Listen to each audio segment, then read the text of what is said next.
Video കാണുന്നില്ലല്ലോ. ആ video ഇപ്പോൾ ഓണാക്കാം. ഓക്കെ. ഹസ്ബൻഡ് ഞാൻ പറഞ്ഞില്ലേ പോർട്രേറ്റ്, അപ്പോൾ അതും കൊണ്ടങ്ങ് ഇവിടെ നിന്ന് ഒത്തിരി ഡിസ്റ്റൻസാണ്, അവിടെയാണ് കൊണ്ട് കൊടുക്കാൻ പോയത്. അപ്പോൾ അവരവിടെ മീറ്റ് ചെയ്യുന്ന സമയത്ത് തന്നെ ഒന്ന് വിളിച്ചതാണ്. കോള് മറ്റേ ഫോൺ എടുക്കാത്തതുകൊണ്ട് ഇതിൽ കോൾ ചെയ്ത്, അതാണ് കോൾ കട്ടായിപ്പോയത് കേട്ടോ. അതെ, എന്തിനെ കുറിച്ചായിരുന്നു?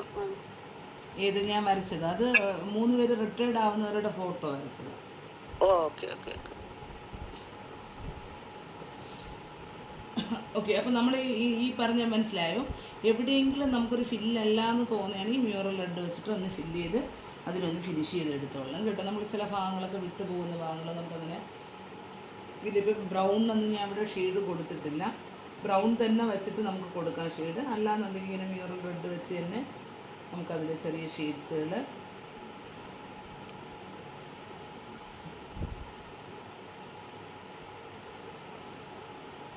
അങ്ങനെ വരച്ചെടുക്കാം കേട്ടോ. അപ്പോൾ ഈ മ്യൂറൽ റെഡ് എന്ന് പറയുന്ന കളർ നമ്മൾ ഫിനിഷ് ചെയ്യുമ്പോൾ ഒരു ഫിനിഷിംഗ് ആയിട്ടാണ് എപ്പോഴും നമ്മൾ അതിനകത്ത് യൂസ് ചെയ്യുന്നത്. ഒരു സ്ഥലത്ത് നമ്മളിങ്ങനെ ബ്ലാങ്ക് ആയിട്ട് ഇങ്ങനെ ഒഴിപ്പിച്ച്, അതുപോലെ ചുവർ ചിത്രങ്ങളുടെ ഒരു പ്രത്യേകത എന്ന് പറയുന്നത് ഇങ്ങനെ ഇപ്പോഴാണെങ്കിൽ ചുമരുകളിൽ സ്പ്രേ പെയിൻറ്റ് ഉപയോഗിച്ച് ഒരു യെല്ലോ ബാക്ക്ഗ്രൗണ്ട് വാഷ് ചെയ്ത് ചെറുതായിട്ട് റെഡ് കാണിച്ചാണ് പോകുന്നത്. പ്ലെയിൻ ഏരിയാസ് കാണാറില്ല. പഴയ കാല ചിത്രങ്ങൾ നോക്കുകയാണെങ്കിൽ പ്ലെയിനായിട്ട് ഒരു സ്ഥലവും ഇടാറില്ല. എല്ലാവരും ഇങ്ങനെ ചെറിയ ചെറിയ കാര്യങ്ങൾ ഫില്ല് ചെയ്താണ് പഴയ കാലങ്ങളിൽ ചെയ്തത്. നമ്മൾ ഫ്ലോറൽ ഡിസൈൻസ് എന്നാണ് പറയുന്നത്. മാക്സിമം ഫ്ലോറൽ ഡിസൈൻസ് കൊണ്ട് എല്ലാ ഭാഗങ്ങളിലും കവർ ചെയ്യുകയാണ് ചെയ്യുന്നത്. പക്ഷേ ഇപ്പോഴും ആർട്ടിസ്റ്റുകൾ എളുപ്പ വഴിക്ക് സ്ക്വയർ ഫീറ്റൊക്കെ കുറച്ചിങ്ങനെ ടോട്ടൽ വലിയ സ്ഥലം ഉണ്ടെങ്കിൽ റേറ്റ് കുറച്ചിങ്ങനെ വർക്ക് പിടിച്ചതിന് ശേഷം ബാക്ക്ഗ്രൗണ്ടൊക്കെ ഒരുപാട് സ്പ്രേ ഗൺ ഉപയോഗിച്ച് പ്ലെയിനായിട്ടൊക്കെ ചെയ്തിടാറുണ്ട്. ആർട്ടിസ്റ്റുകൾ ക്യാൻവാസിലും സ്പ്രേ ഗൺ ഉപയോഗിച്ചൊക്കെയാണ് ചെയ്യാറുള്ളത്. അപ്പോൾ അതൊരു ഡോട്ടിൻ്റെ ഫീൽ ഉണ്ടാവുകയൊക്കെ ചെയ്യും. പക്ഷേ നമ്മൾ ശാസ്ത്രീയമായ ചുവർ ചിത്രങ്ങളുടെ അടിസ്ഥാനം എന്ന് പറയുന്നത് ഒരു സ്ഥലം പോലും ഫില്ലല്ല. അതിലിപ്പോൾ നമ്മൾ ഇതുപോലെ ഡ്രസ്സ് കുഞ്ഞു കുഞ്ഞു ഭാഗങ്ങൾ ഇത്രയും ഇതാണെങ്കിൽ പോലും ഒരു ഇൻഡു ഇട്ട് അതിനകത്ത് ഡിസൈൻ വരയ്ക്കും. അങ്ങനെയൊക്കെ അങ്ങ് നിറച്ച് നമ്മൾ ഗണപതിയുടെയൊക്കെ ഡ്രസ്സ് നോക്കിക്കഴിഞ്ഞാൽ എല്ലാത്തിനും നിറയ്ക്കുന്നൊരു പാറ്റേണാണ് കേട്ടോ പഴയ കാല ചുവർ ചിത്രങ്ങളിൽ. ഇപ്പോഴത്തെ ആർട്ടിസ്റ്റുകളാണ് എളുപ്പവഴികൾ നോക്കുന്നത് കേട്ടോ. അപ്പം നമുക്കിങ്ങനെ വരയ്ക്കുമ്പോൾ മ്യൂറൽ റെഡ് കൊണ്ട് എവിടെയെങ്കിലുമൊക്കെ ഒന്ന് ഫില്ലാവാറുണ്ടെങ്കിൽ ഒന്ന് ഫില്ല് ചെയ്ത് പോകുക കേട്ടോ. നമുക്ക് ഇനി വേറെ ജസ്റ്റ് ഒന്ന് ഞാൻ ബ്ലൂ എടുക്കുകയാണ്. പ്രഷ്യൻ ബ്ലൂ ആണ് എടുക്കുന്നത് കേട്ടോ. ക്രൈസ്റ്റിൻ്റെ കണ്ണ് ഒന്ന് ചെയ്യാൻ വേണ്ടിയിട്ടാണ് കേട്ടോ.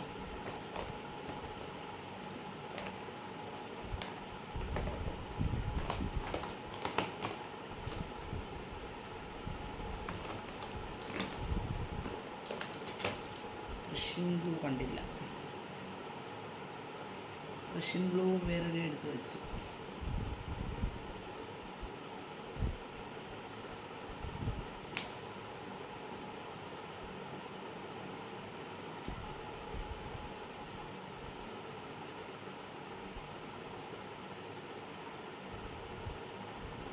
ഇതിപ്പോൾ ഞാനൊരു എന്താണ് കൊബാൾട്ട് ബ്ലൂ പോലത്തെ ഒരു ബ്ലൂ എടുത്തിട്ടാണ് കൊടുത്തത്. പ്രഷ്യൻ ബ്ലൂ കൊടുത്താലും നടുക്കൊരു ചെറിയ ഡോട്ട് മാത്രമാണ് യെല്ലോ വരുന്നത്. നമ്മൾ ആ കൊടുത്ത ഇതിന് ചുറ്റുമായിട്ട് ചെറിയൊരു ബ്ലൂ ആണ് കൊടുത്തത് കേട്ടോ. ചെറിയൊരു ബ്ലൂ ആണ് കൊടുത്തത്. യെല്ലോയുടെ പുറത്ത് നമ്മൾ ബ്ലൂ എടുക്കുമ്പോൾ ഒരു ഗ്രീൻ കളർന്നൊരു ബ്ലൂ ആയിട്ടാണ് നമുക്കത് ഫീൽ ചെയ്യുന്നത് കേട്ടോ. ഇതിപ്പോൾ കളർ കട്ട് ഈ ഒരു രീതിയിൽ നമ്മളത് കൊടുക്കുക. അപ്പോൾ നമുക്ക് ബ്ലാക്ക് എഴുതുമ്പോൾ അത് ഭംഗിയായിരിക്കും കേട്ടോ. അതിൻ്റെ നടുക്ക് നമ്മൾ വൈറ്റ് സ്പോട്ടിന് പകരം ഒരു യെല്ലോ സ്പോട്ടാണെന്നേ ഉള്ളൂ കേട്ടോ. യെല്ലോ വന്ന് ഫസ്റ്റ് എന്ന യെല്ലോ ആയിരുന്നു ഇട്ടിരുന്നത്. ക്രോമില്ലോ. ഇനി ഡ്രസ്സുകളിലൊക്കെ ഏകദേശം നമ്മൾ ഞാൻ ഇപ്പോൾ ഡ്രസ്സുകളിൽ ചെയ്യുന്നില്ല. ഇനി ഞാൻ ബ്ലാക്ക് എഴുത്താണ് കേട്ടോ. ബ്ലാക്ക് എഴുത്താണ്. ബാക്കി ഈ ഭാഗങ്ങളിലൊക്കെ ചെയ്യുമ്പോൾ എന്തെങ്കിലും ഡൗട്ടുകൾ ഉണ്ടെങ്കിൽ ചോദിക്കാം. നമ്മളിവിടെ വാഴപ്പഴം ചെയ്തില്ല, അതിന് ഞാൻ മ്യൂറൽ റെഡ് വെച്ചിട്ടാണ് കൊടുക്കുന്നത് കേട്ടോ. നമ്മൾ ബാക്കി ഫ്രൂട്ട്സുകളൊക്കെ ഒരുവിധം ചെയ്തായിരുന്നു. പഴത്തിന് മഞ്ഞ ക്രോമെല്ലോ കൊടുത്തിട്ടുണ്ട്. എന്നിട്ട് നമുക്ക് വേണമെങ്കിൽ ബ്രൗൺ മാത്രമായിട്ട് യൂസ് ചെയ്യാം. അല്ലാന്നുണ്ടെങ്കിൽ മ്യൂറൽ റെഡ് കൊണ്ട് ഇതുപോലെ ഔട്ട്ലൈൻ വരച്ചിട്ട് ശകലം വെള്ളം വെച്ച് അതിനെ ഒന്ന് ലയിപ്പിച്ചെടുക്കാം കേട്ടോ.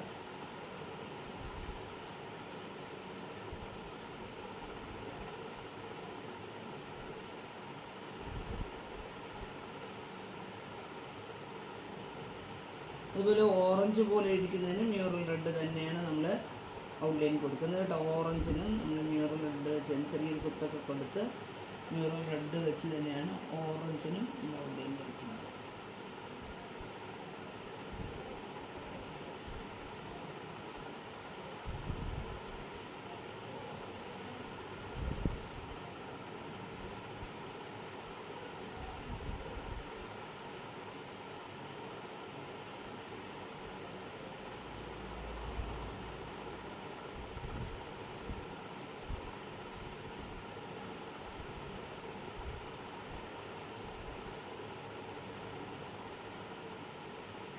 പൈനാപ്പിളിന് എന്നാ കളറും കൊണ്ട് വരച്ചത്? ബ്രൗണാ? ആ ബ്രൗൺ ലൈറ്റ് ഗ്രീൻ കൊടുത്ത് സാബ് ഗ്രീൻ കേട്ടോ. ഏകദേശം ഭാഗങ്ങളിലൊക്കെ നമ്മൾ ആയിട്ടുണ്ട്. നമുക്ക് ഈ നൈല് പോലുള്ള സോറി എന്താണ് നമ്മുടെ നഖമില്ലേ, നഖമൊക്കെ ആണെങ്കിൽ മ്യൂറൽ റെഡ് വെച്ച് തന്നെ കൊടുക്കാം കേട്ടോ. അല്ലെങ്കിൽ വൈറ്റ് ആക്കി വിട്ടാലും മതി. അല്ല നമ്മളിപ്പോൾ മഞ്ഞ കൊണ്ടൊക്കെ കവർ ചെയ്തിട്ടുണ്ടെങ്കിൽ മ്യൂറൽ റെഡ് ഫില്ല് ചെയ്ത് വേണമെങ്കിൽ കൊടുക്കാം. ഇപ്പോൾ ചെറുതായിട്ട് വൈറ്റായിട്ട് കിടക്കുന്നുണ്ട്, വൈറ്റായിട്ട് തന്നെയാണ് വിടുന്നത്. ചെറിയൊരു മഞ്ഞ മാറ്റിയിട്ട് ചെറിയൊരു മ്യൂറൽ റെഡിൻ്റെ ഔട്ട്ലൈനിങ് ആണ് കേട്ടോ.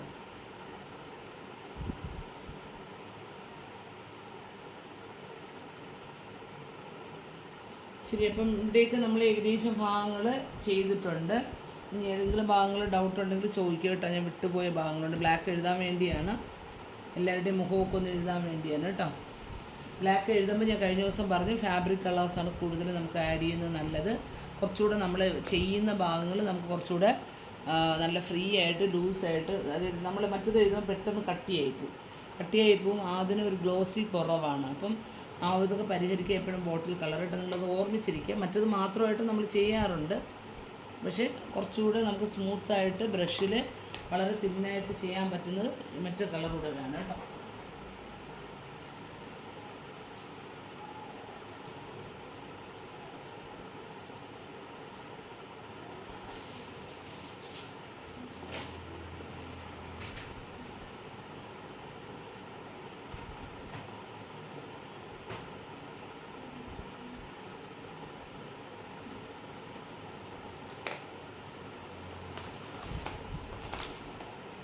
ബോട്ടിൽ ബ്ലാക്ക് അവിടെയുണ്ട്.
ബോട്ടിലെ ബ്ലാക്ക് എവിടെ എടുത്ത് വെച്ച് കാണാനില്ല, സമയം പോയി.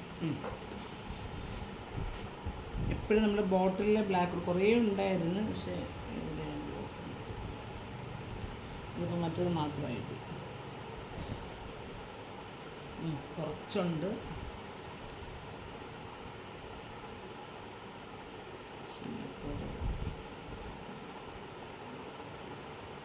ഈ താടിയിലൊക്കെ നിറയെ പേർക്ക് ഇങ്ങനെ ഇച്ചിരി വൈറ്റും കൂടുതലുണ്ടല്ലോ, അതൊക്കെ നമ്മൾ ബ്ലാക്ക് ഇട്ട് അവിടെ ചിലതിൽ വൈറ്റ് തന്നെയാണ് കേട്ടോ. വൈറ്റ് ആയിട്ട് എന്നെ കാണിക്കണം, അതിനാണ് ബ്ലാക്ക്. ഇപ്പം ഞാൻ പ്രാവ് തൊട്ട് എഴുതി കാണിക്കും കേട്ടോ. ലാസ്റ്റ് ക്രൈസ്റ്റിൻ്റെ ഫേസ് എഴുതാം കേട്ടോ.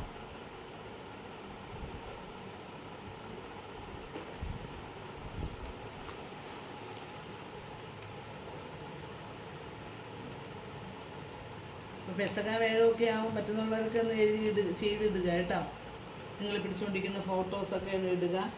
അതൊക്കെ നമ്മുടെ ആഡിനൊക്കെ നമുക്ക് യൂസ് ചെയ്യാം. നമുക്കൊരു സന്തോഷമാണ് അത് കാണുമ്പോൾ. ഇത് പ്രാവിനെ നമ്മൾ എല്ലാ ഭാഗത്തും വരയ്ക്കും. ഞാൻ ഫേസ് ലാസ്റ്റ് എഴുതാം കേട്ടോ. എല്ലാ ഭാഗത്തും നമുക്ക് വരച്ചു കൊടുക്കണം.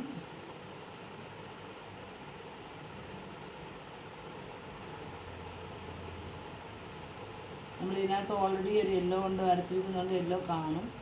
അപ്പോൾ ഈ ബ്ലാക്ക് വെച്ച് എഴുതുന്ന സമയത്ത് നമുക്ക് യെല്ലോ കൊണ്ട് വരച്ചത് നമുക്ക്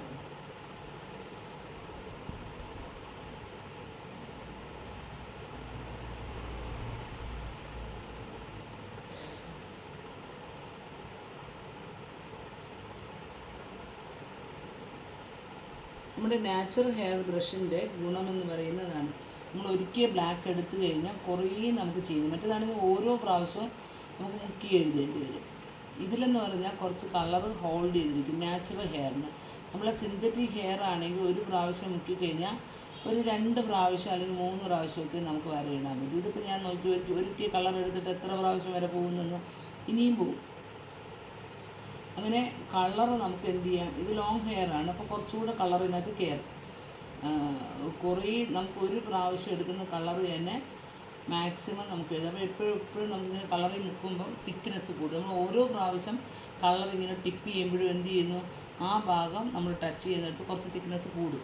അപ്പോൾ നമുക്ക് കുറേ പ്രാവശ്യം എഴുതി കഴിഞ്ഞാൽ വളരെ സ്മൂത്തായിട്ട് അല്ലെങ്കിൽ വളരെ തിന്നായിട്ട് എഴുതാൻ പറ്റും. അതാണ് ഈ നാച്ചുറൽ ഹെയറിൻ്റെ പ്രത്യേകത എന്ന് പറയും. പലരും ചോദിക്കാറുണ്ട്. പിന്നെ കുറച്ച് കമ്പാരിറ്റീവ്ലി മറ്റ് ബ്രഷ് അപേക്ഷിച്ച് കുറച്ചുകൂടെ റേറ്റ് കൂടുതലാണ്. പക്ഷേ ഇതാണ് ഇതിൻ്റെ ഏറ്റവും വലിയ ഇതെന്ന് പറഞ്ഞാൽ നമുക്ക് ഒരു പ്രാവശ്യം എടുക്കുന്ന കളറ് ഹോൾഡ് ചെയ്തതിനകത്ത് തന്നെ വയ്ക്കും. അപ്പോൾ അതുകൊണ്ട് തന്നെ നമുക്ക് വളരെ തിന്നായിട്ട് എഴുതാൻ പറ്റും കേട്ടോ. ചിലതിൽ നമുക്ക് ബ്ലാക്ക് കുറച്ച് തിക്കായിട്ട് തന്നെ എഴുതേണ്ടി വരും കാണാൻ ഭംഗിക്ക്. ചിലതൊക്കെ നമ്മൾ വളരെ തിന്നായിട്ട് എഴുതി കഴിഞ്ഞാൽ അതിൻ്റെ ഒരു ഭംഗി കിട്ടത്തില്ല. അപ്പം അങ്ങനെയുള്ളത് നമ്മൾ കുറച്ച് തിക്കായിട്ട് തന്നെ എഴുതും.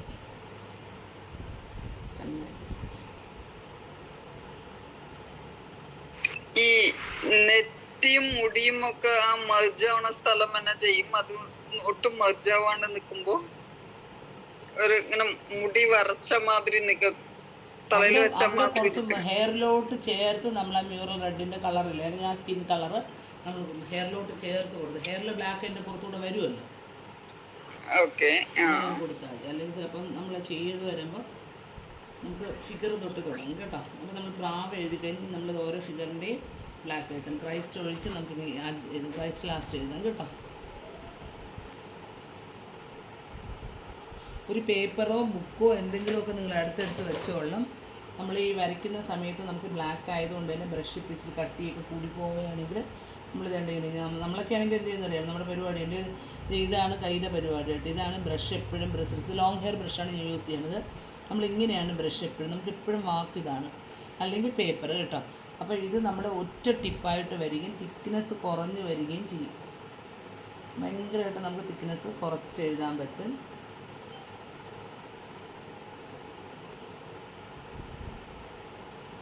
ഇതൊരു ഗ്രേ കളറാണ് ഹെയർ. അപ്പോൾ അതുകൊണ്ട് തന്നെ ഹെയർ കൂടുതലും ബ്ലാക്കിലോട്ട് വരുന്നില്ല. ഇവിടെ മീശയിലും ഇവിടെ കുറച്ച് ഒരു ഗ്രേ കളർ തന്നെ കാണിക്കത്തക്ക വിധത്തിലാണ്.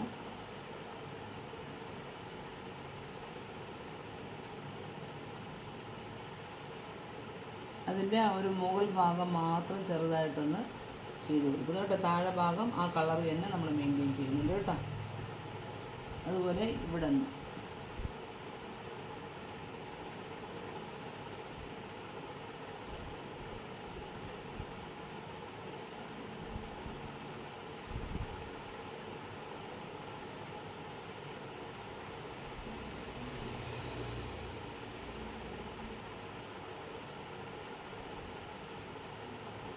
ഈ രീതിയിലാണ് ബ്ലാക്ക് കൊടുത്തത് കേട്ടോ.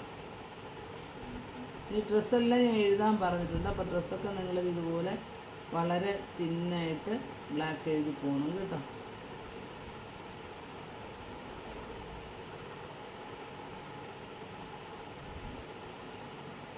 ഡ്രസ്സിൽ ഫോൾഡിലും ബ്ലാക്ക് എഴുതണം, ഫോൾഡിലും എഴുതണം. ഉണ്ടോ ഓരോ ഫോൾഡറിങ്സ് ഉണ്ട്. ഒന്ന് രണ്ട് ഇതിന് ഡ്രസ്സിലൊന്നും മാം വരച്ചിട്ടേക്കണേ. ഞാനത് സമയം എടുക്കും മാം, തീർക്കാൻ പറ്റുമെന്ന് അറിഞ്ഞൂടാ. ഫേസ് എല്ലാം ഇന്ന് വരയ്ക്കുന്നത് കൊണ്ടാണ് കേട്ടോ. ഞാൻ ആറ്റുകാല അമ്മയുടേത് പോലും ശരിക്കും നമ്മളെ മ്യൂറലിൻ്റെ ക്ലാസ് പോലും കഴിഞ്ഞ ആഴ്ച പോലെ എടുത്തില്ല. അത്യാവശ്യം നമ്മളത് കുറേ കോൺസെൻട്രേഷൻ പുതിയ പുതിയ ക്ലാസ്സുകൾക്ക് ഒരുപാട് എൻക്വയറീസ് വന്നിട്ട് എടുക്കാത്തതിന് കാരണം ഇതാണ്, ഭയങ്കര ബിസി ആയിപ്പോയി. ഇപ്പോൾ ഇലക്ഷനൊക്കെ ആകുമ്പോഴേ ആർട്ടിസ്റ്റുകൾക്ക് ഇച്ചിരി ഡിമാൻഡുള്ളൊരു സമയമാണ്. നമ്മൾ പറ്റില്ല എന്ന് പറഞ്ഞാൽ നമുക്കൊരു എമർജൻസിക്ക് വർക്കുകൾ കിട്ടത്തില്ല പിന്നീട് എന്തെങ്കിലുമൊക്കെ. ഇതിപ്പോൾ ഞാൻ ജസ്റ്റ് നമുക്ക് എങ്ങനെയാണോ ഹെയർ സ്റ്റൈൽ വരുന്നത് അതിനനുസരിച്ചിട്ടിട്ട് നമ്മളിതിപ്പം ഫുള്ളായിട്ട് ബ്ലാക്ക് വെച്ച് ഫില്ല് ചെയ്യുന്നില്ല, ചെറിയ ലൈൻസുകളായിട്ടാണ് ഇതിനകത്ത് കൊടുക്കുന്നത് കേട്ടോ. ഈ ഒരു ഹെയറിൽ കൊടുത്തിരിക്കുന്നത് കണ്ടോ, ഫുള്ളായിട്ടങ്ങ് ഫില്ല് ചെയ്തെടുക്കുകയല്ല.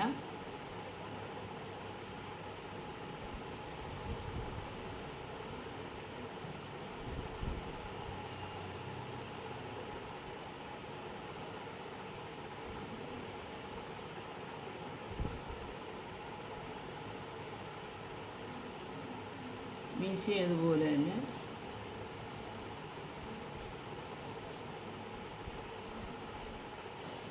താടി.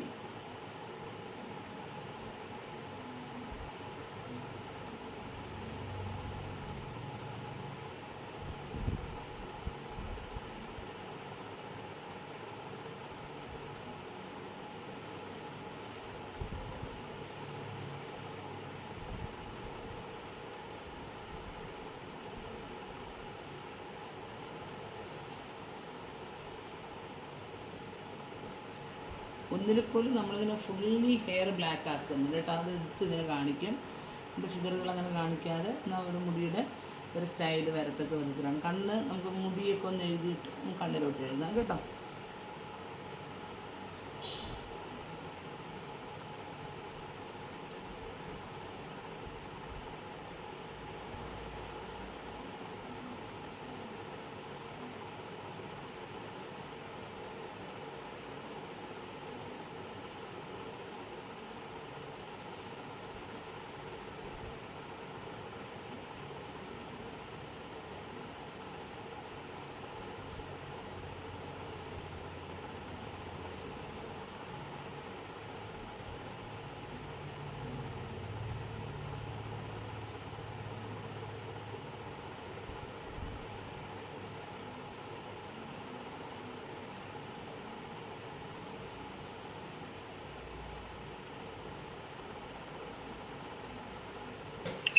ഈ ബാക്കി ശിഷ്യന്മാരുടെ ഫേസിൽ വേറെ എന്തെങ്കിലും ചെയ്യാനുണ്ടോ?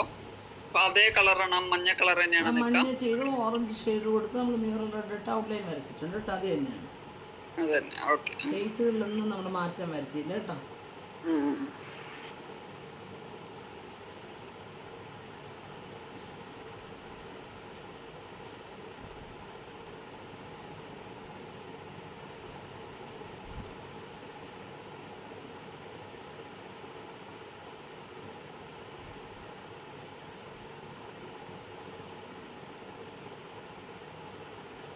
ഒരു ആർച്ച് മാതിരി മഞ്ഞ ഡോറില്ലേ, അതിന്റെ ഉള്ളിൽ തന്നെ മഞ്ഞ വെച്ചിട്ടാണ് ഇത് കളർ ഷെയ്ഡ് ചെയ്യണത്. ഇതോ അതിൽ ഓറഞ്ച് എവിടെ എവിടെ കണ്ടില്ല. ഈ മുകളിലത്തെ ഇതല്ലേ? അതല്ല ആ സൈഡിൽ ഒരു ഡോർ മാതിരി ഇല്ല. അതെ അതൊരു മഞ്ഞ കൊടുത്തിട്ടുണ്ട്. അത് നമുക്ക് ബ്രൗൺ ഫില്ല് ചെയ്യാം കേട്ടോ. ബ്രൗൺ ഫില്ല് ചെയ്ത് ബ്ലാക്ക് വെച്ച് വരച്ചു കൊടുക്കാം.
ഞാൻ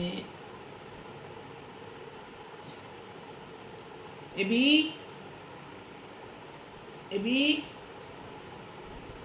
മിന്നിൻ്റെ കൂടെ ഒന്ന് വരാൻ പറയൂ മക്കളെ. ഇതിനകത്ത് ഒരു മിനിറ്റ് വേറെ ഇതിൽ ചാർജ് ചെയ്യുന്നു.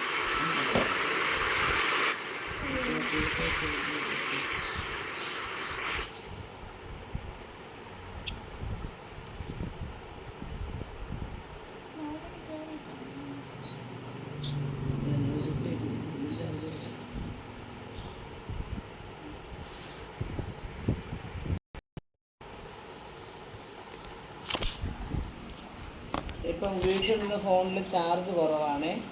ജസ്റ്റ് ഒരു മിനിറ്റ് കേട്ടോ.